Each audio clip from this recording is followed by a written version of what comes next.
autumn is officially here. And I thought in order to kind of celebrate autumn on this channel, it would be fun to do a little moon phases reading challenge. It is currently Friday, September 26th, and the moon is waxing, but I'm going to officially start the challenge once I actually start reading, which will be on Sunday, September 28th. And on that day, it is only going to be 1 day away from the first quarter moon. So I'm going to use that as the starting day, and the challenge will run from September 28th to October 28th.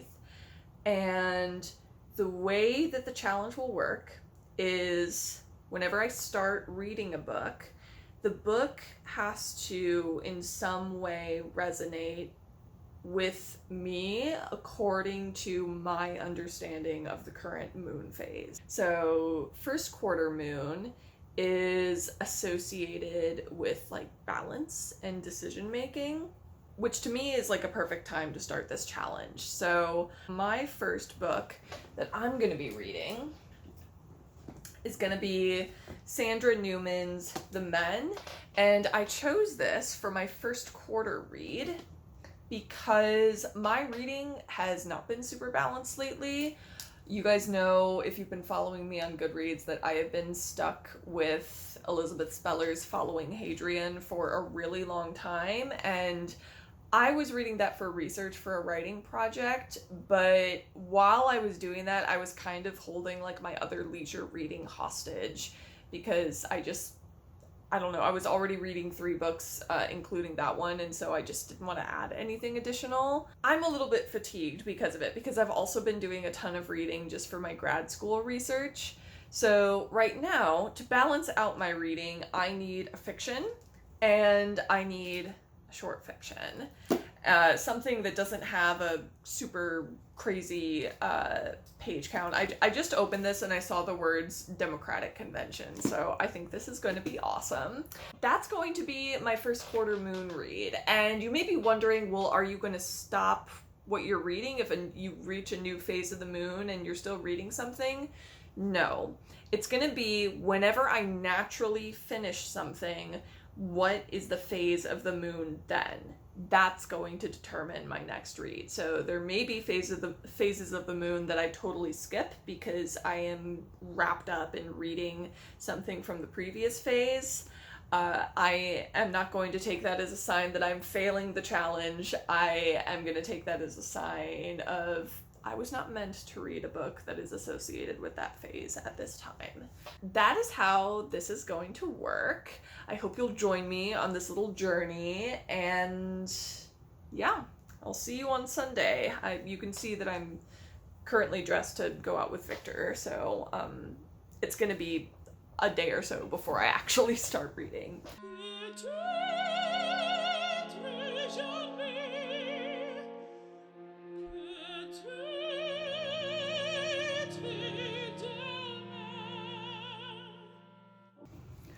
Greetings. So it is officially Sunday, and it's been a busy weekend so far, and it looks like today is going to be really busy too.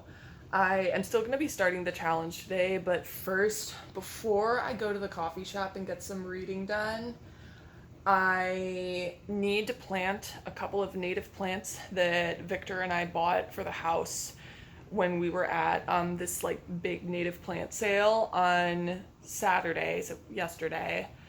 And you might be like, well, why are you buying plants to plant when it's literally the end of September? Because they're native plants, you can basically just like keep them outside for the whole winter, and they like know what to do in most cases. I haven't so far had a problem with any of them coming back, even if I plant them like super late in the growing season. So I have to do that first, and then while I am at the coffee shop reading, I also, and hopefully this doesn't take too long, but I also do need to actually plan some like kind of serious witchcraft, because 'tis the season. I have some things that I need to do, and I need to appeal to Apollo and Dionysus for something that I want, and I don't have it yet. So, will I end up pouring out literally an entire bottle of wine? Potentially. But V is gonna be out of town and I'm sorry there's like so much background noise, but it's just all of the appliances are doing their Sunday best. What was I gonna say? Oh my god, brain, please. I need to plan out the witchcraft because V is gonna be out of town in a couple of weeks, and so I'm gonna basically have time to do like serious witchcraft. So that needs to get done, and then after I have done hopefully a little bit of reading, I need to also buy more face mask from Lush, and while I'm at the mall I have a ton of beauty empties that I need to take to get recycled, and not just beauty empties but the program packed that I take these to recycle them, and you probably have it near you too, or if not you have free mail-in options. They also take things like toothpaste tubes, like they're completely brand agnostic, so I just have like a ton of toothpaste tubes and old deodorant things that I have to drop off with them before it gets to be too much. So that has to get done, and then after that I have to get groceries. So it's going to be kind of a busy day. Before I go and do my planting, I show you there was a book sale at the native plant sale, and they had like old-timey plant prints, so I really quickly just want to show you what I got. So we're just gonna kind of take a look here. These were $5 each, which may be expensive or not depending on how you value them, but they're just absolutely gorgeous. They're all like tropical plants. I do wish they had some more maybe like local stuff, but that's okay. V actually got a big book of birds and animals that is done in this style, and it was like $20, so he actually got a better deal than me. But I think what I'm gonna do is put these up here, like maybe take this one down and put them up behind my desk. I'm not sure. I do like that this is like more medieval looking, but let's see, maybe I think it'll look nice. I'm a little worried it might be too floral, but if I don't end up using these for their intended purpose, then I'm sure that I can find something else to do with them because they are just sublime. I wish I had a date on when these were from, but I do not. Someone's car is absolutely losing its mind over there, so I'm gonna try to do this quickly. Same. So I tried to get things that were gonna tolerate dry soil. So this right here is a smooth blue American aster. You can see that this is still in bloom, and it's got these really kind of pretty defined leaves. They're super sturdy. So this, I believe, attracts both bees and butterflies. So blessed to hear the birds screaming instead of that construction. And then the other one that I got is actually a native sage. So this is another purple one. I guess we're going with a Caesarean theme. This is nettle leaf sage. I am not sure if it is safe to burn it, but I think it would be kind of amazing if I was able to actually like bind my own sage to burn so that I wouldn't have to purchase it, because I know that that is objectively the more sustainable thing to do, and it's always good to ground your practice in the locality that you find yourself in. So this is nettle leaf sage, and then I'll show you what Victor got really quickly. So this is actually a tree. This, and you can see his pepper here. He's growing peppers as well, which is absolutely infuriating because I have been trying to grow produce on our balcony for the last 4 years, and he has been neglecting this plant, and it loves him. He neglects and abuses them, and they love him. I tend my plants and play them Mozart, and then they kill themselves. But anyway, so this is actually an American beech tree, and Victor's plan is to try and turn this into a bonsai because he has a friend who makes bonsai trees. So we'll see if it happens. I am like, everybody cross your fingers for him because I think that would be absolutely sick. And then lastly, what is this? This actually doesn't even have a label that is not worn off. This is some kind of white heather, and it has really pretty little white flowers on it. So this is for him actually gonna go right here next to this absolutely gargantuan oregano plant. And hopefully get some good cross-pollination. And then mine are actually gonna go at the front of the house. And this right here has been here for a while.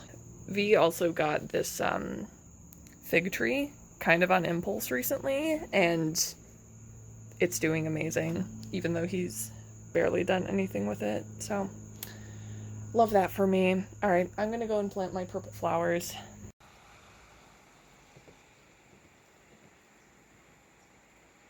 Okay, so I am on page 66, and it's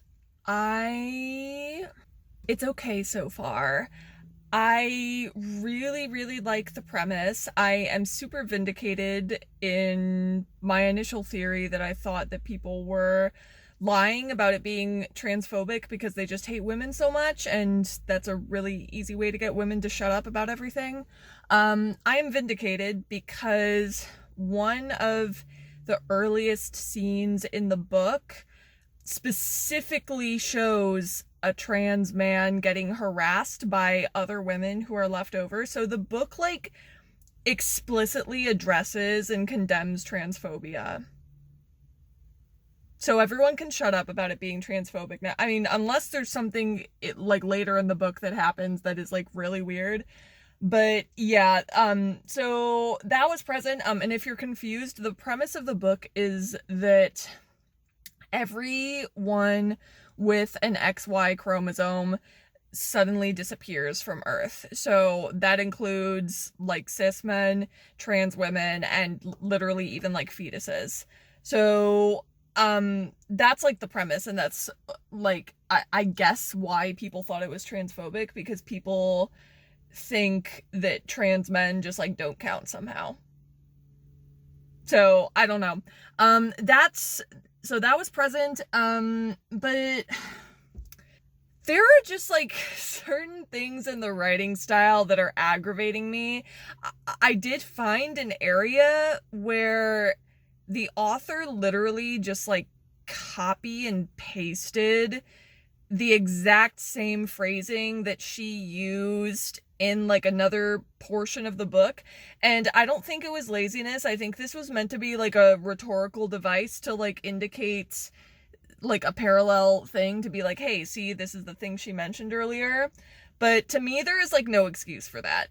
And so that was annoying. And some of the voice, I'm just like, there's just some things in this that are not jiving with me totally. Like, there's this character who is like a 40-year-old Mexican-American woman who likes women. I don't know if she's a lesbian or if she is bi or just kind of like generally attracted to women. But just like the 40-year-old blue collar woman of color lesbian being a heavy drinker and like calling women who reject her bitches.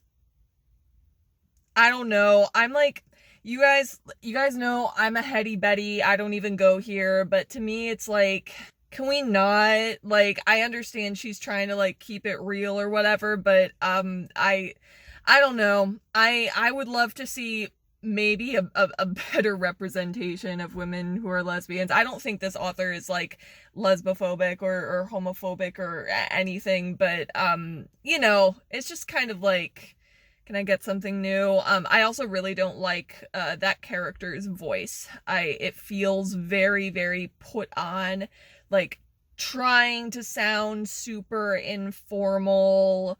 And then the main character, Jane, I'm reading her backstory and about her crimes right now, and it's just it's like it's not hitting for me the way it should be. Like, I think it's like trying to make her out to be more of a victim, but I'm kind of like just like not sympathetic. I don't know, like female characters where it's just like a bad man tries to force them to do something, and then something like really bad and disgusting, and then they just do it because they're a helpless widow woman. It's just like, I don't know. I know she was young when it happened, but it's just like, okay, if I had been in that situation at 16, I would not have obeyed, bro.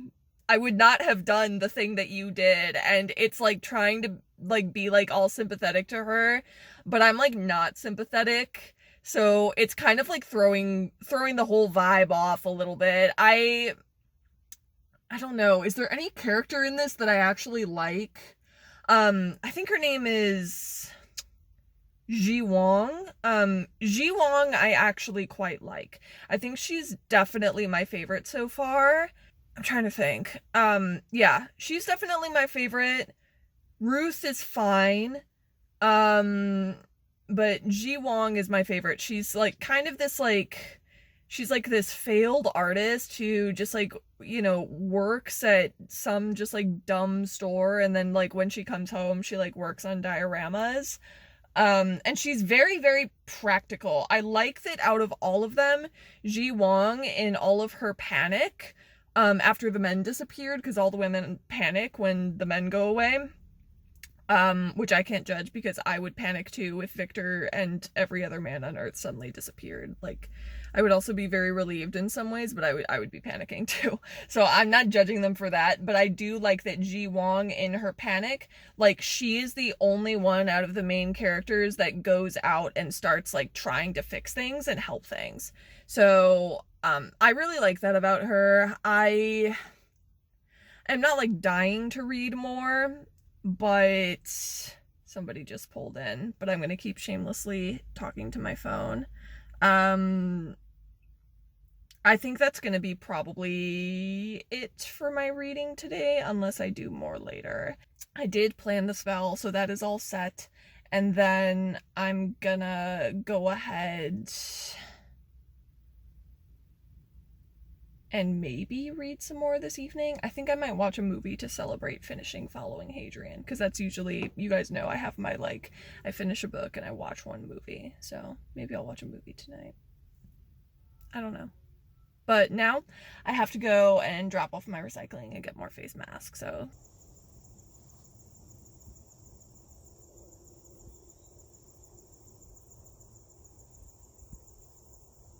it's Tuesday and I haven't actually read any more of The Men.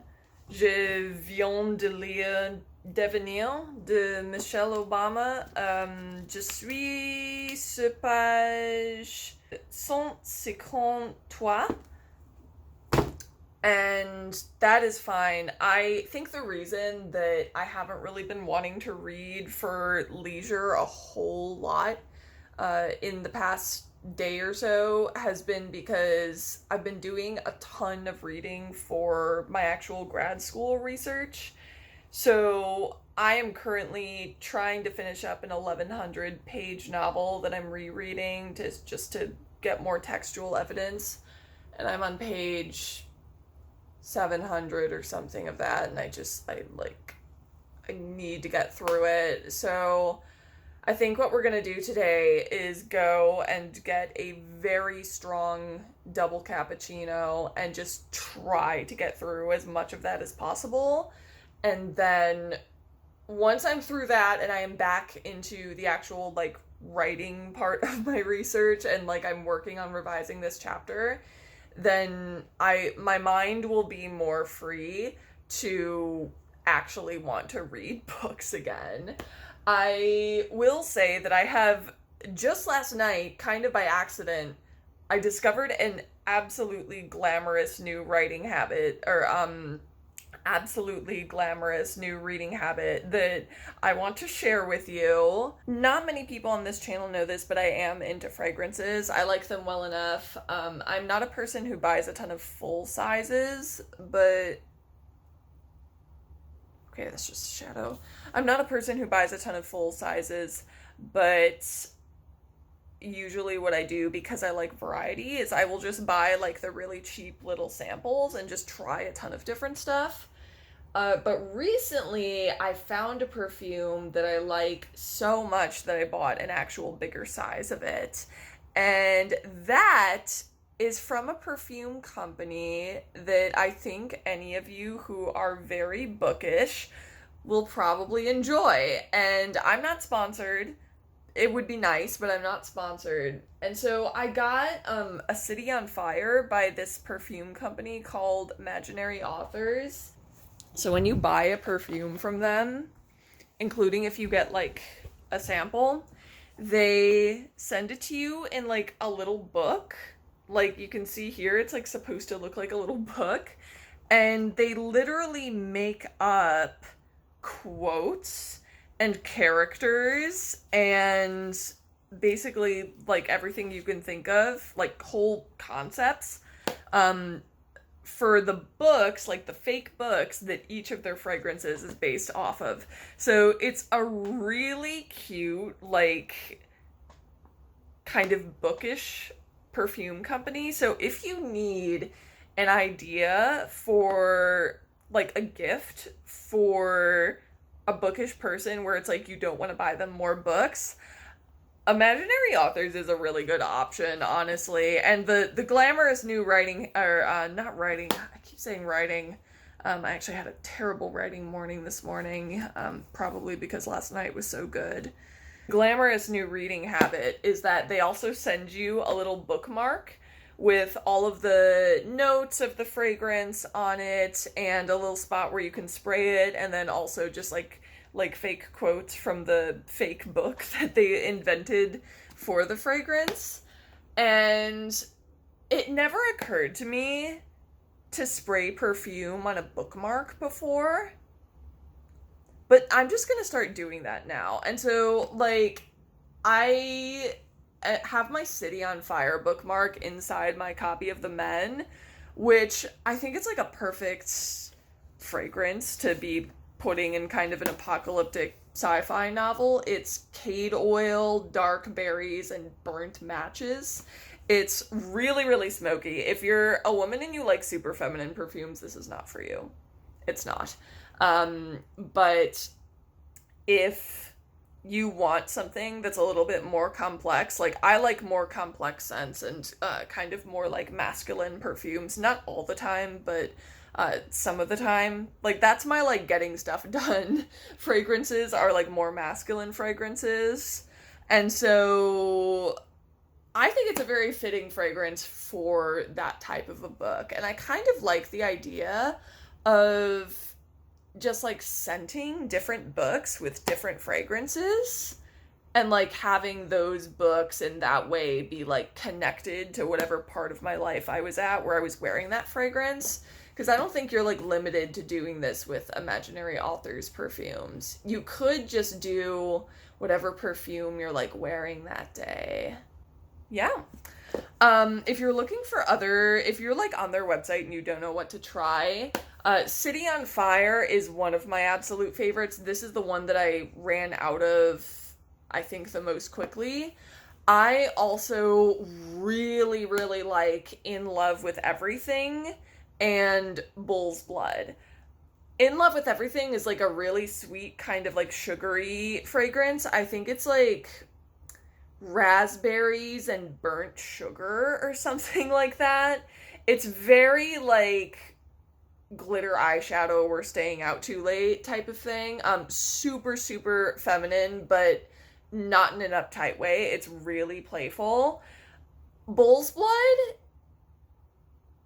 I was like thinking of how to describe it, and the only way I can describe it is it's a hate crime against asexual people. Like, it's dead serious. pretty inappropriate, honestly. It's a very inappropriate fragrance. If you go on Fragrantica and see the reviews of they're pretty funny to look at. People call it everything from like the most trashy thing ever to just like, well, unbelievably explicit descriptions. That one is like patchouli, tobacco, and actual blood and geranium. Like it's something crazy like that. Bull's blood is also absolutely amazing, but it's so spicy. And again, if you're an asexual person, don't wear that perfume because it will probably start melting your skin off like an acid. They also have a perfume, it's called like the Green Lawn, and I think that's one of the only perfumes on all of Fragrantica that supposedly has a note of tennis ball in it. I myself did not get tennis ball from that one, but your mileage may vary. So, I don't remember much about the fake novels that are associated with anything but A City on Fire. This one is very kind of like Goncharov vibes, honestly. But yeah, I highly recommend checking them out. Again, if you are need like a present idea for a bookish person, I would honestly recommend it. I don't normally recommend like products on this channel, but this is like good enough that I think they deserve it. The scents are also very heavily perfumed, like it's proper perfume, not eau de toilette or eau de cologne. It's neither of those things. It's actual like proper perfume. So they're mostly, at least the ones I've recommended, are pretty strong and they will stay with you. So my new glamorous habit is scented bookmarks, but I probably shouldn't talk about that anymore and actually venture out into this rain and get some of my job reading done so that later I can do pleasure reading.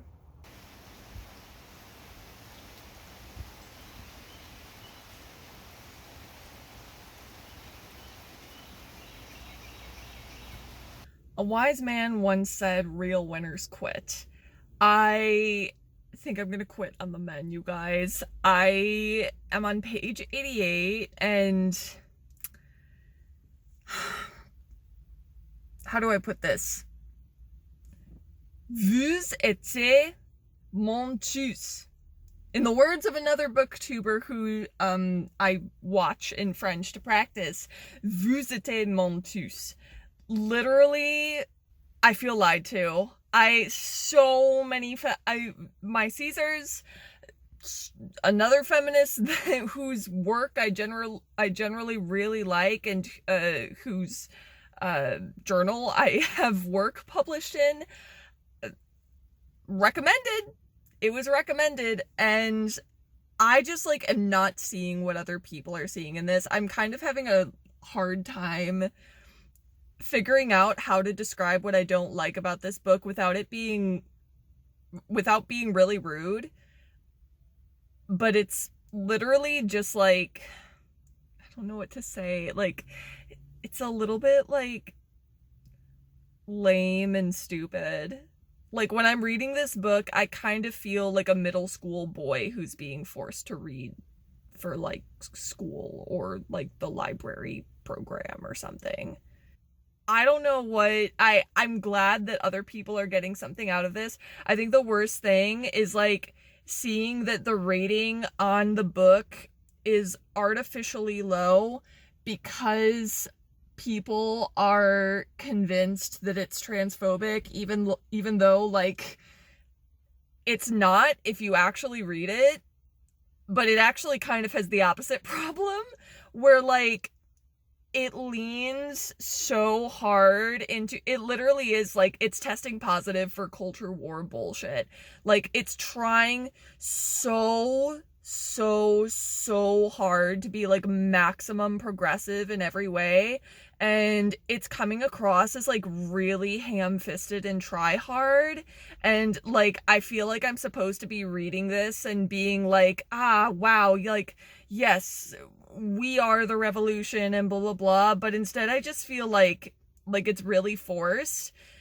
And I'm like feeling nostalgic for the Merman book because that came across as like authentic progressivism, where it's like we're not trying to fit somebody from every single identity group in existence into this. Like it's literally like every single oppressed minority has to have a character, and not in a way where it's like coming across as authentic. It's coming across as like really, really ham-fisted and like trying to like, it is coming across as like trying to virtue signal. And it's very weird to be in this position where it's like everybody is flaming this book like it is Mein Kampf, but in reality it totally has the opposite problem. So not only are you all liars, but you also have no you, as in a different you, have no reading comprehension whatsoever. I don't know what words you saw on the page, but it is not what you're putting in those comments on Goodreads. And I feel bad for this author that she's having to like deal with that. And I'm happy that she's finding success on her other, there's a truck here. I'm happy that she's finding success on her second novel, but this one is like so not for me. So I'm sorry, feminists. I'm sorry, Chimamanda Ngozi Adichie. I'm sorry, Malala. I am sorry, Mary Wollstonecraft. However, I am going to DNF this book on page 88, and that I'm not sorry about, because life is too short to read books that you think are kind of cringe, and unfortunately, this is reading as kind of cringe. Don't know what I'm going to read next, so that kind of remains to be seen. Oh my god, this is making me really nervous. I hate filming in public so much. I'm gonna go home now. I promise I leave my house, but it's just I need people to think that I'm a normal person, and so rightfully so, I think we should like start oppressing people for filming like I am in public, even in their cars. And so, I don't know. I'm really embarrassed and have shame. So if you're only ever seeing me film at home, it's not that I never leave my house, it's that I try to be a normal person when I leave my house. Anyway, I'm hungry. I did make progress on the really bad book that I'm reading for research. I only have 99 pages left. So, I will survive. And that's all I have to say. Okay, I'm cooking in the background, so that's why you hear that. And now I finally feel comfortable to talk. So we are still in the waxing moon, so decisiveness, decision making, pursuing new ventures. So I am going to continue trying to balance myself out, but in a different sense, by reading How to Break Up with Your Phone. This used copy that I have has somebody else's receipt in it, and they bought crochet art for more money than they spent on this book at the same time as they bought it. And I did the thing where I'm using this, I decided to use this receipt as my bookmark, and hold on. But yeah, this person was buying crochet art, and I decided to use their receipt as my bookmark, and I decided to do my cute little thing with the perfume and spray my sample of Yesterday Haze also from Imaginary Authors on their receipt. And then I realized that Yesterday Haze really isn't the type of perfume to be worn by somebody who buys crochet art. So that may confuse whoever owns this book after me if I don't keep it on my shelf. So this is what I'm gonna be reading next, and I don't know how much reading I'm gonna do for the rest of the day today. I kind of just want to do fuck all. I'm really fatigued from writing, or I like can't talk anymore recently. Like I keep stumbling over my words so bad, and I know it's just because I'm so overworked. But yeah, I literally, I can't read anymore today. I read like 300 pages of that book for my research, and now I need to do something for stupid people. So I'm not going to be reading anymore today. Maybe tomorrow, potentially in the evening, but I just need a few hours off. So I'm going to try and fail to find new booktubers to watch now. Okay, so quick update. Really, really, really enjoying How to Break Up with Your Phone so much more than I thought I was going to. And I'm sorry if I look all sweaty, I just got done exercising. Really, really loving it.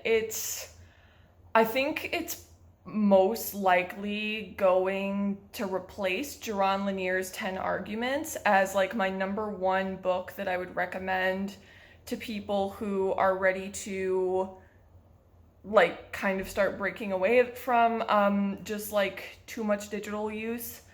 And the reason for that is there is something so incisive about the way that she explains everything, where she really like there's no space so far in this book that I feel is wasted, and despite it being very, very compact, there are a ton of things that it just lays out comprehensively that really get into the psychology of why people want to like overuse digital stuff that I don't think I've actually seen in another book on this topic, or like all in one place.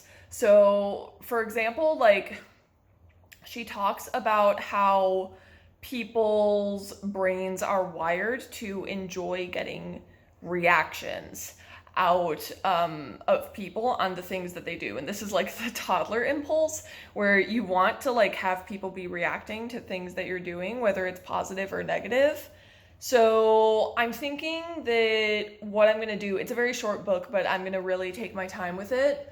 I think what I'm going to do is make a list of all of the things before I move on to part 2, which is her personal plan for how you break away from too much digital usage, because I've been doing really bad with this recently. Really bad with this. I like, and you may be like, well, but your digital defiance things were so insightful. Like, you know, why, sorry, how the hell can you still be struggling with this? Like, and the reason is that I'm an addict. That's the actual reason. There are many things that she mentions in this book that cause people to overuse social media and digital stuff, where it's like all of a sudden making like a lot more sense to me why I am using it. So, and I think you have to know what you're avoiding by using it, or what you are seeking by using it, before you actually can successfully break free of it. Because I think my previous problem was that I like saw through digital society and all its problems, but just seeing through it isn't enough to stop an addict from wanting to use it. Like, I knew that I was someone's little bitch, and that I was being had and being used by these corporations, but just that by itself was not enough to stop me from using. So I think what I'm going to do is I'm going to like just make a list of all the things that she said that resonate with me in terms of like what I am looking for when I am overusing digital stuff and over consuming, and, you know, also just like what I'm avoiding and things like that, and then seeking like alternate healthier solutions for that. Yeah, I'm going through this book slowly and deliberately. I think I'm going to actually like write down the insights that I have so far. I think I'm on page 60 or 80 something out of like 180. And there's just so much good stuff in it. I'm almost certain going to be a 5-star read, unless it really jumps the shark in the second half-ish of it.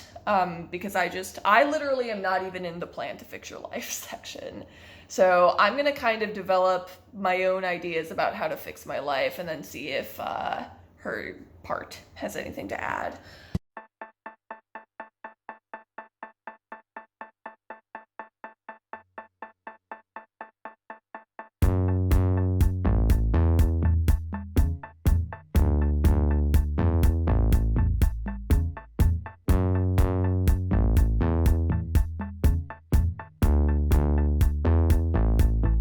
I am about to embark upon Fran's no good, very bad week, because Victor is out of town on business. So I am going to be bored out of my mind and also very lonely. I am like, if I seem subdued, you can probably kind of tell that I am just like not in it today.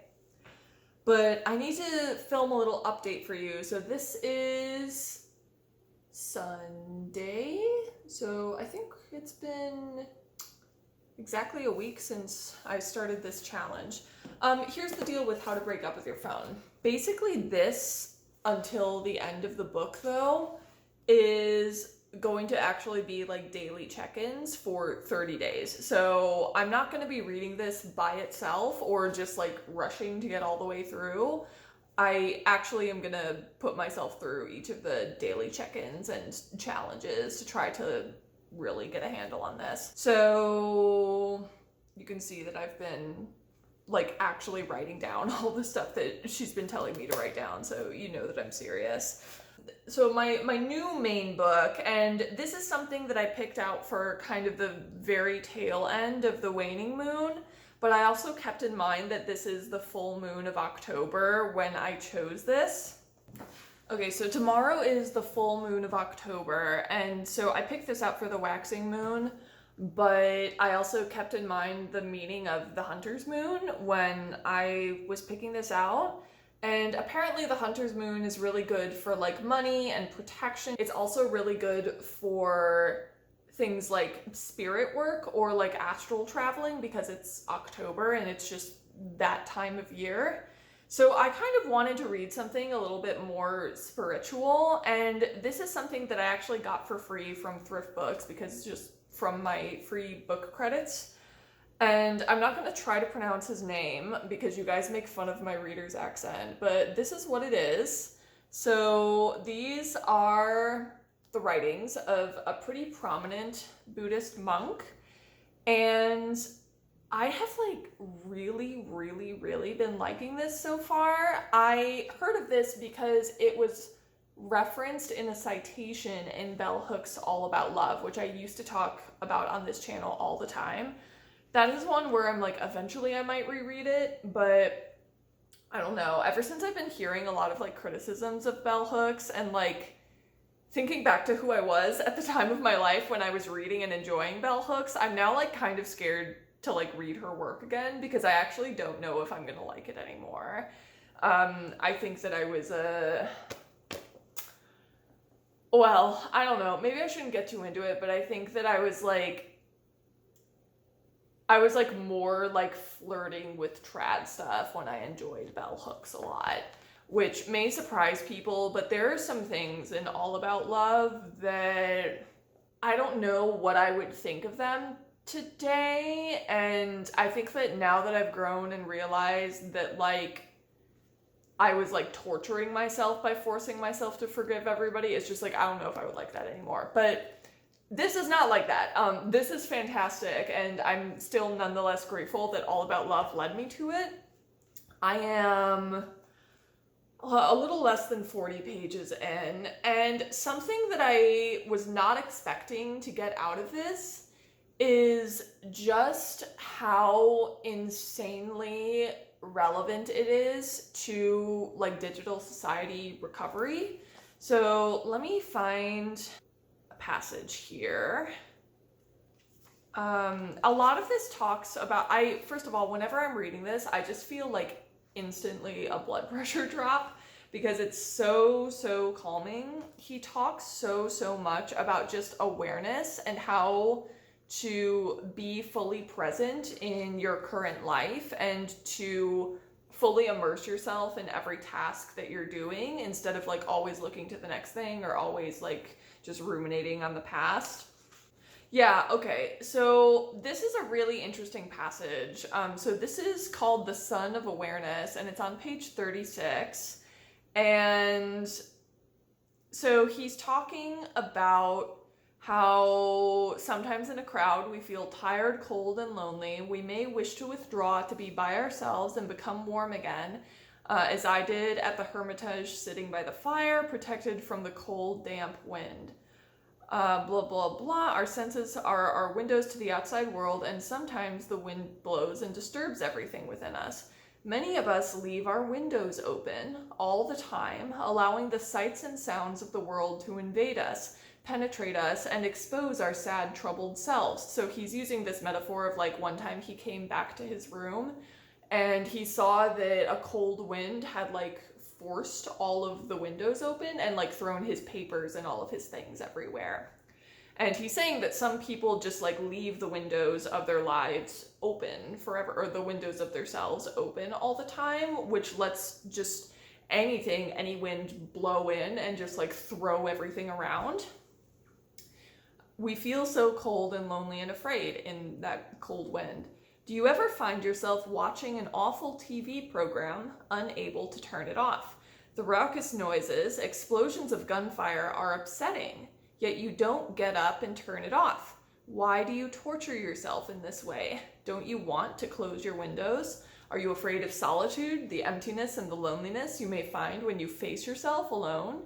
We are what we feel and perceive. If we are angry, we are the anger. If we are in love, we are the love. If we look at a snowy mountain peak, we are the mountain. Watching a bad TV program, we are the TV program. Without dreaming, while dreaming, we are the dream. We can be anything we want, even without a magic wand. So why do we open our windows to bad movies and TV programs, movies made by sensationalist producers in search of easy money, movies which make our hearts pound, our fists tighten, and send us back into the streets exhausted? Who allows such movies and TV programs to be made, especially for the very young? We do. We are too undemanding, too ready to watch whatever is on the screen, too lonely, lazy, or bored to create our own lives. We turn on the TV and leave it on, allowing someone else to guide us, shape us, and destroy us. Losing ourselves in this way is leaving our fate in the hands of others who may not be acting responsibly. We must be aware of what kinds of programs do harm to our nervous systems, our minds, and our hearts, and which programs and films benefit us. I just found this so profound, and I literally read this at the bus stop, but I think increasingly that I am finding that avoidance or fixes for the digital problem are going to require one of two things. Either you have to be completely well, this is lame, fuck this, or you do need a highly intellectualized spiritual solution almost. And that's kind of why I think a lot of these just dopamine detoxes for the sake of dopamine detoxing, or even phone or digital detoxing for the sake of digital detoxing doesn't work, because what's going to happen is you're going to detox off of it, but you're not solving the root problem, which I think is this kind of passivity, or this avoidance of taking responsibility for your own life. Yeah, letting somebody else take the reins, even if they're irresponsible, as he says. Yeah, that's just probably an example of one of the passages in this that I have enjoyed the most so far. But yeah, I have really been enjoying this. This is maybe kind of an unconventional digital sobriety book that I, so far at least, would recommend picking up. Trying to think if I have anything else for you. This is just going to be my read, I guess, for the next couple of days. I'm certainly going to miss the full moon, so this is, I guess, doubling as my full moon book.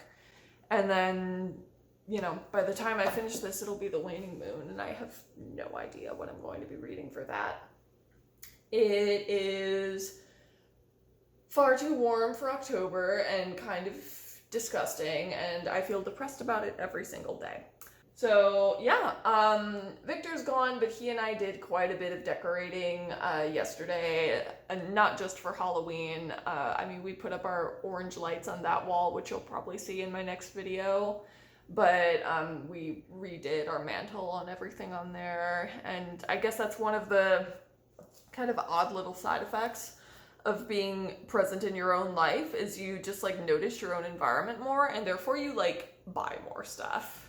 So that's a bralette, so it's fine.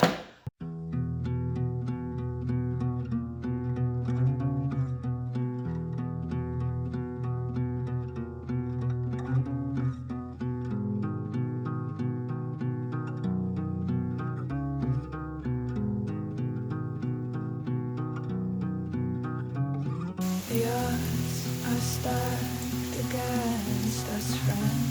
I know that our short time depends on it. No, we can't treat it lightly. Oh, it will likely kill me that I must live without you, 'cause I can't swim. To be here in distant dream, full knowing we're incomplete. Hi. It is October 12th, and I just finished reading the Buddhist book. Absolutely amazing. 5 stars. I really highly recommend that if you want kind of like an unconventional digital society, digital detox text. It talks specifically about just how to live your life mindfully and like in the present moment. And I think that I'm still reading How to Break Up with Your Phone, but what I'm noticing about How to Break Up with Your Phone at this point is a lot of the things that she's talking about are just like, you know, a lot of the like daily steps you're supposed to take. A lot of those things are things that I have tried already, and I think that maybe mindfulness and being present in the present moment and in my own life is like what is missing from the equation to like actually make those things work for me and actually make the not overconsumption of digital entertainment, like actually making that stick. I think that mindfulness is the missing component. Definitely would not say that I am like at a place to receive every single thing in the Buddhist book. Like there were some things where I was like, I support it, but I am just not there yet. Like talking about like there's a section where it's talking about like if you're being oppressed, you have to like look with like kindness and sympathy onto your oppressor, and I'm just like, I get it, but I'm that is not like the point in my journey that I'm currently at. Like I'm not ready to receive that at this point in time. No, I'm not taking questions, comments on that at this time. So regardless of that, I nonetheless found that book extremely comforting to read, and overall just really I really liked like the lists of teachings. Like there's one list of like 14 teachings and there's another list of like 5 teachings at the end of the book, and it's just about how to live your life mindfully and live basically like a fulfilling life as a Buddhist. Yeah, I really liked it. I think I'm probably just gonna be like kind of for my own purposes and my own grounding, like rereading portions of that book, especially just like the lists of teachings, because it really reminds me how to be present in my own life and not just get swept up in like worry or just like lingering on the past. Or really enjoyed that. We are now past the full moon, so we are in the waning portion of the moon cycle. So waning moon is for like wrapping stuff up, bringing things to a close. One of the things that the waning moon is associated with is like finding peace. And I think I'm just going to read something that's just going to give me some peace right now. So I am definitely in need of some fiction. It's been 2 nonfictions back to back for me with How to Break Up with Your Phone and the Buddhist book. So yeah, what I'm going to be reading next is The Plains of Passage by Jean M. Auel, because those books give me a lot of joy and peace from the Clan of the Cave Bear series. They make me happy. And yeah, I mean, that is like almost 800 pages. So will this take me to the end of our challenge? I'm not sure, but that's going to be my waning moon book, and then we'll see how long it takes me. My one issue with reading this book is gonna be that it is my, as I've mentioned, gigantic hardback book. And I had a moment just now where I was in the coffee shop after I finished the Buddhist book, where I took out my giant hardback book and was feeling a little bit, you know, like a 12-year-old with Cornelia Funk's Inkheart checked out of the library. Like, I don't know. It just, I've talked about how I find it like weirdly embarrassing to carry around a giant hardback book. This may be just me being stupid, but some of you related to me with that.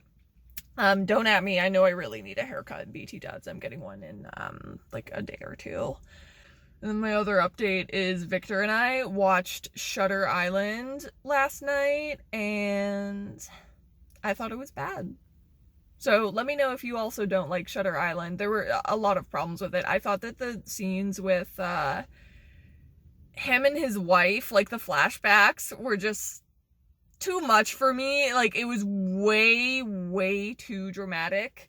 And I thought the whole movie was oversaturated, and there were weird character inconsistencies that didn't make sense, and I didn't like that any of the things that don't make sense can just be kind of hand-waved away by, like, oh, we're talking about crazy people here.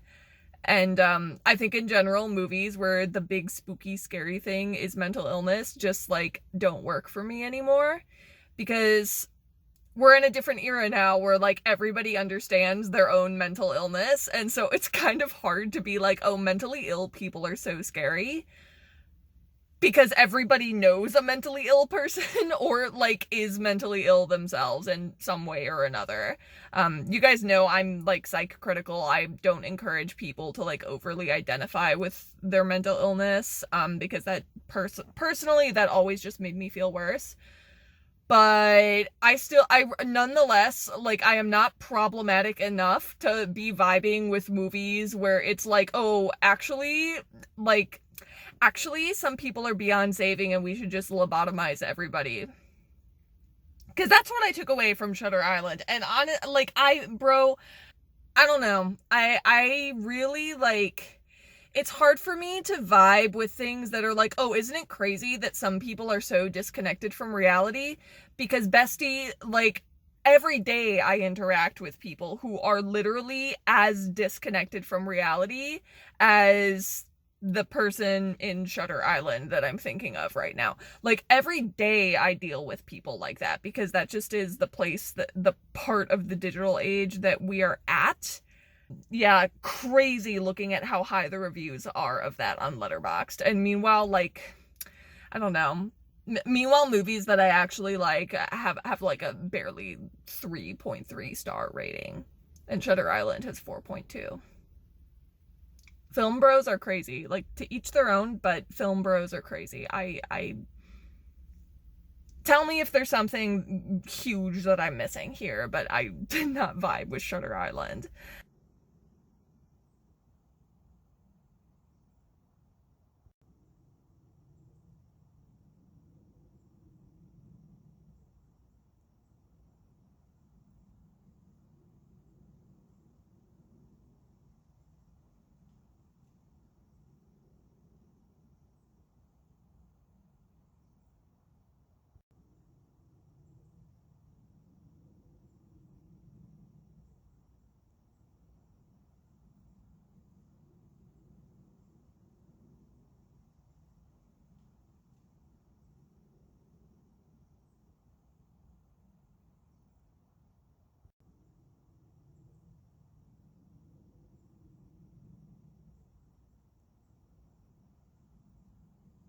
Well, this is really nice lighting. I probably should film here more often. So I just got done working out, and I want to give you guys a quick update on my reading before I go and get my hair cut, because I really need to get it done, as you can see. And I don't even know how I'm gonna get it done. I've started just kind of winging it, and just because my hairdresser is super talented, he has like 25 years of experience. Um, but he gets bored. And so kind of no matter what directions you give him, he kind of always is like trying new things on you every time you go. A couple of minutes here. I wanted to update you all on the Planes of Passage. So I am 61 pages in. Basically nothing has happened so far. And yet I am at peace. This was intended to be my finding peace novel of the month, and I feel that is what it's giving me. I mean, because the fact that I can read through 61 pages of literally nothing happening, and frankly, like a lot of just exposition about stuff that happened in the past, is probably a testament to how much I like this series. I don't know, this is probably... Have you guys ever read a book?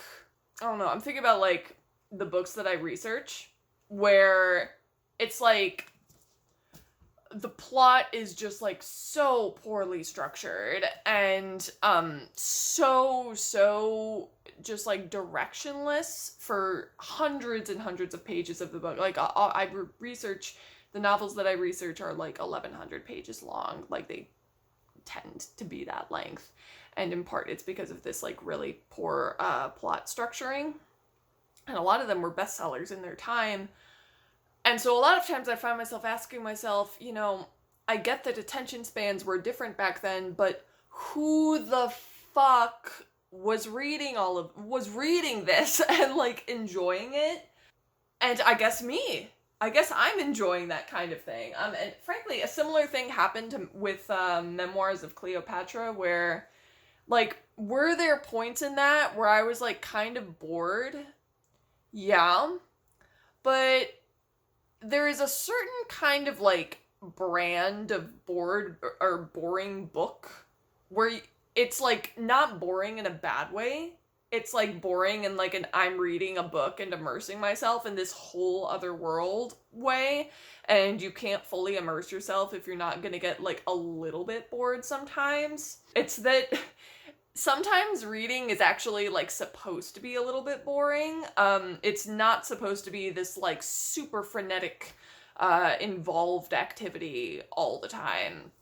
So, when I say that this is boring, and that this series can get boring, I don't mean boring in, like, a bad way. I mean boring in a I'm relaxing and immersing myself in the world kind of way. And I'm like...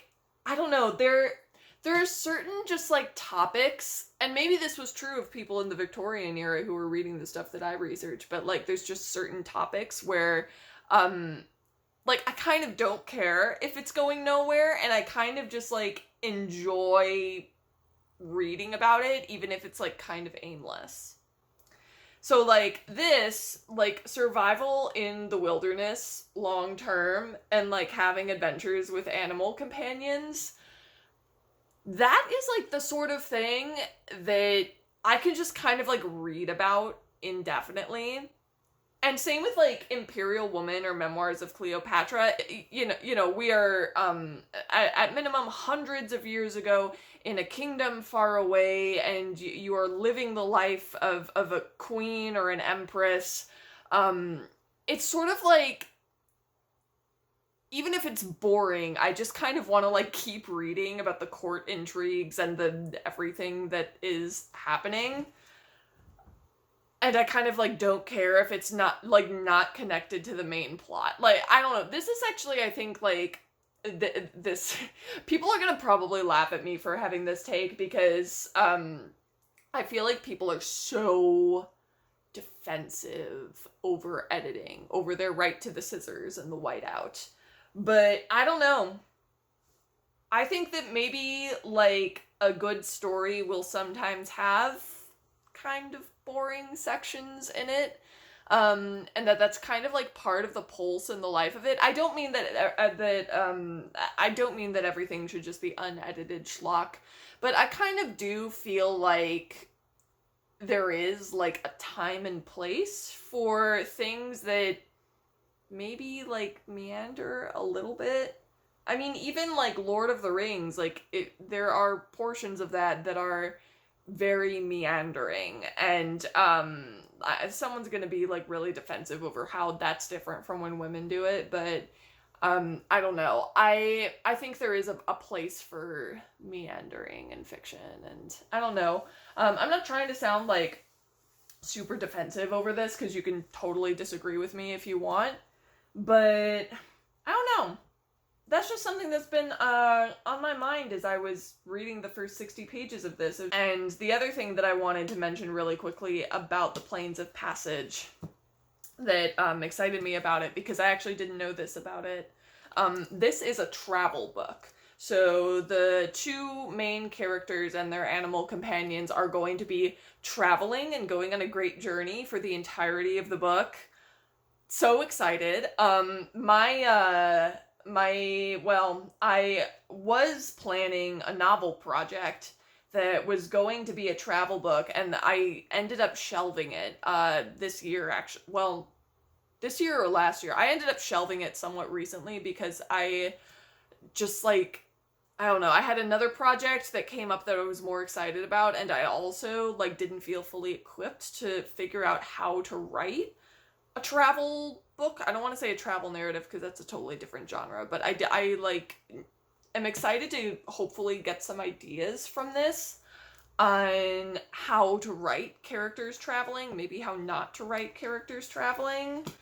And yeah, that is the other thing that's really exciting about this. I also really appreciate that Owl is kind of like doing something completely different for each book in this series. Because the first one was all about Neanderthals, and since then we haven't had Neanderthals in another one of these books.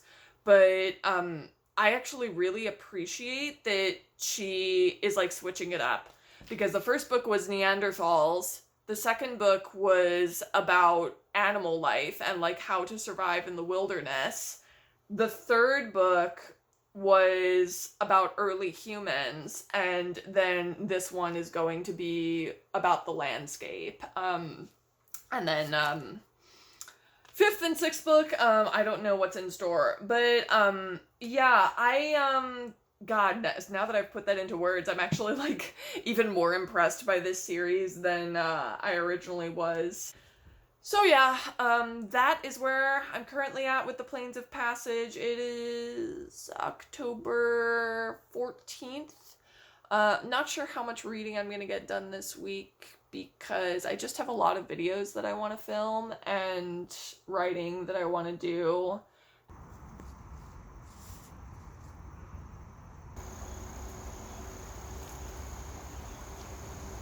Gonna be my update. I've started completely skipping the sex scenes in the Plains of Passage, and I'm having a much more enjoyable reading experience now. I, like Jundalar, am getting fed up with Ayla's attachment to her dog. So, yeah, just enjoying that. It's winter now, so they're gonna be kind of having a harder time going forward. And then I also have an update for how to break up with your phone.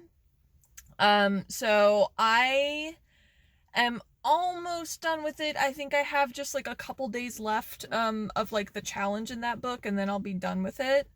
And for that one, I just finished the day where you go like a complete day without your phone whatsoever. So for me, I did a version where it's like not just a day without your phone, but also a day with no browsing whatsoever. And that was good. It was a little anticlimactic, I think, just because, like, you guys know when I was reading Memoirs of Cleopatra, I already did like a whole week of absolutely no digital entertainment whatsoever, and so it just like wasn't really as insightful or different to me. I think maybe the lesson that I learned from it is that very minimal phone use and like digital browsing use actually feels pretty much the same as like going the whole hog and just like literally like physically turning your phone off and leaving it at home. I will say maybe the one new thing that I realized is that the the presence of the phone as just like a physical object, that in itself can be kind of cumbersome. And the reason that I like have concluded that is just because like I did feel some kind of relief when I was like leaving the house without my phone or sleeping without my phone on like the bedside table. So that is kind of the new thing. I am not going to finish either of these books by the end of the challenge because it is currently October 26th. So I've only got 2 days left of this challenge. So, I definitely not going to finish either of those. I don't know if this will be the last update. I think maybe I'll do one final update at the very end. But, yeah, that is kind of my current update. How to Break Up With Your Phone is really making me want to do an updated Digital Defiance episode on just how all of that is going. But I don't know. We'll get to it. I'll get to it when I get to it. When I have my first pumpkin spice latte of the season and I'm looking like a pumpkin myself today. Yeah, you guys, I'm straight vibing. I actually, you know what my other Digital Defiance thing like update that I have is like recently I've just really started being strict about the things that I buy. So, absolutely no plastic things for the shower, no nice plastic encased shower gels, even from Lush, because I just am choosing not to do that. I am choosing to only get like really nice bar soaps. No plastic shampoo and conditioner. I have completely switched to just the high bar shampoo and conditioner, and they're clearly doing wonders for my hair. And like, you know what's really funny is I just like feel so free. Like I feel like okay, I have everything I need. I don't have to think more about products to buy. It's crazy how that's such a relief. Like you don't realize that you have a second job just fucking shopping until you stop. And recently I got literally my dream coat. Like I haven't worn it yet because it hasn't like quite been cold enough. We're right on the cusp of it. But I got a really, really nice chocolate brown cashmere wool coat. Just like kind of down to like a little bit above the knees or at the knees maybe. And since I've got this coat, I've just been like, I like don't want any more coats actually. Like this is the only coat that I want. And I recently just invested in like some really nice just like proper leather. I got a pair of like just like leather ankle boots, and then I told you guys about my black leather Mary Janes. And since I've gotten those two shoes, I'm like I actually don't need any more shoes. I think I actually have enough. And so like recently really been for clothes. I've just been starting to be really, really strict about quality and just doing like the one in, one out method. And instead of like just buying new stuff and adding it to my wardrobe, I've just been doing like, you know, if I see something that's really nice quality that I really like, I can get it, but I have to get rid of something that I have that I'm just like not that crazy about. And so it's like, I'm not like increasing the number of things that I own, but the only things that I'm really increasing, like, and like spending money on are things that I like, items where it's like, I want to take care of this and just keep this indefinitely. Maybe part of this is that I'm finally starting to just like understand my style and purchase only things that will make me feel good about myself and like myself instead of just compulsively purchasing things for the sake of purchasing things. And honestly, I like, you may be kind of raising a brow at me buying, you know, just like animal product clothing new, but it's getting to a point with like thrifting and stuff where I'm like, really, when I'm like buying these thrifted clothes, it's like it's all things that are just like sort of okay. I just want like a really high quality basic that isn't made of polyester, and I will pay more than $100 for it if I have to, but I just want it to be like a high quality classic piece. And so I don't know. I recently I've just been like, now that I have like an actual place where I can go for like high quality basics, and I'm starting to actually accumulate high quality basics instead of just like crap that I found somewhere, like quirky, crappy, like half polyester pieces that I found at fucking TJ Maxx or whatever. I just really feel like I'm starting to be like, okay, I actually like don't have to look for more stuff anymore. Like, I'm just gonna like kind of slowly tend to my wardrobe, and that's like just gonna be it. Um so I don't know. That has been giving me just like a sense of peace recently.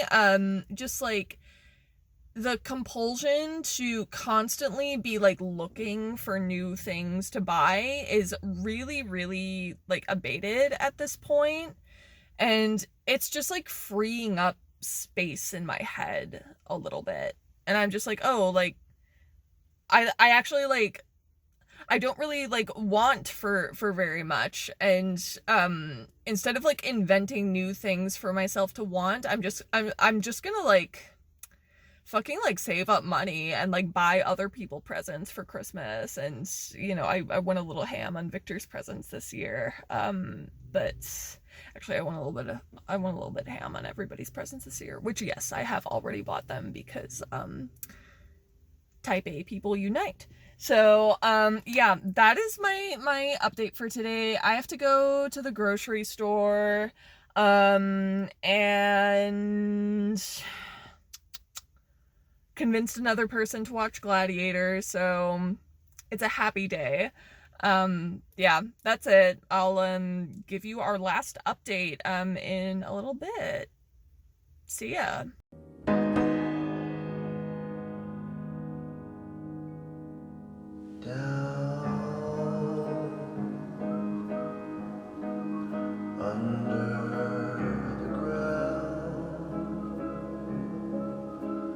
There's a town there.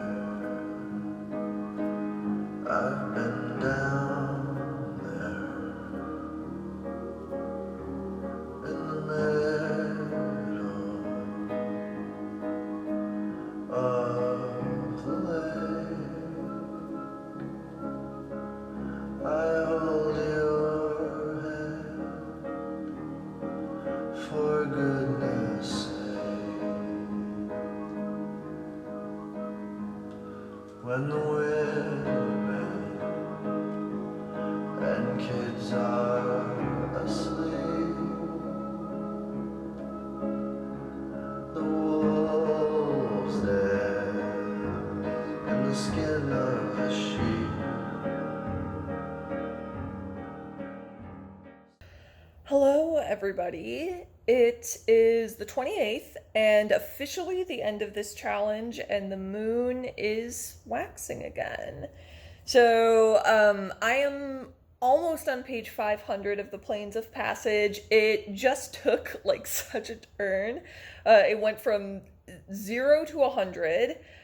Basically, was not expecting the like crazed group of woman warriors who wear wolf pelts and ritualistically eat wolf flesh and cripple all their male children at birth to capture Jundalar and use him as target practice.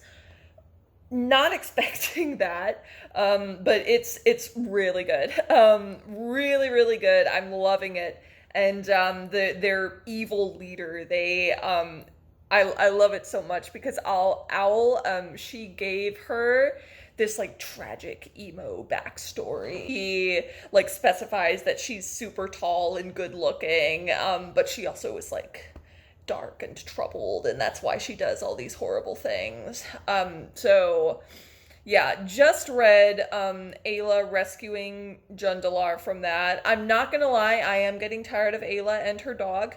That I am literally 100% with Jundalar when at literally every opportunity he wants them to leave the wolf that they've tamed behind because like it's not doing it for me.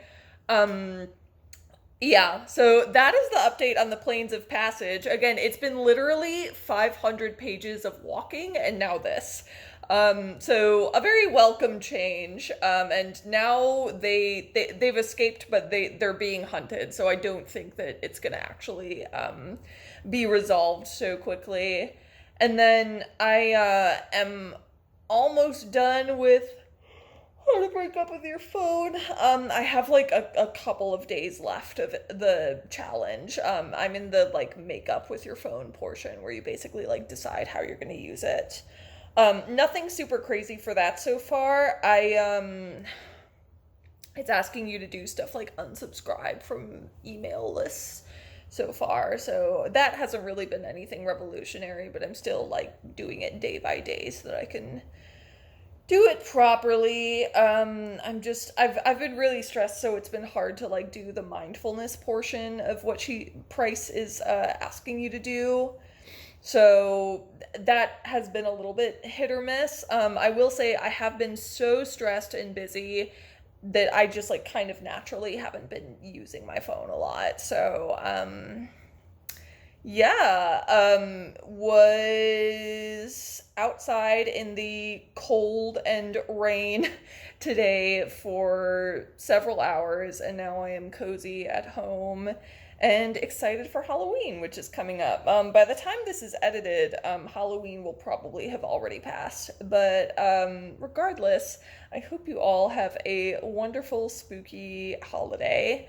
And yeah, leave me a comment on what you thought of my commentary on any of these books, especially if you've read them before. And if not, tell me what you're being for Halloween. I am not being anything. I actually kind of low-key hate dressing up. I was just telling the people in the Discord server that I do have ideas for either a swan or a Roman emperor costume, but like it's too late.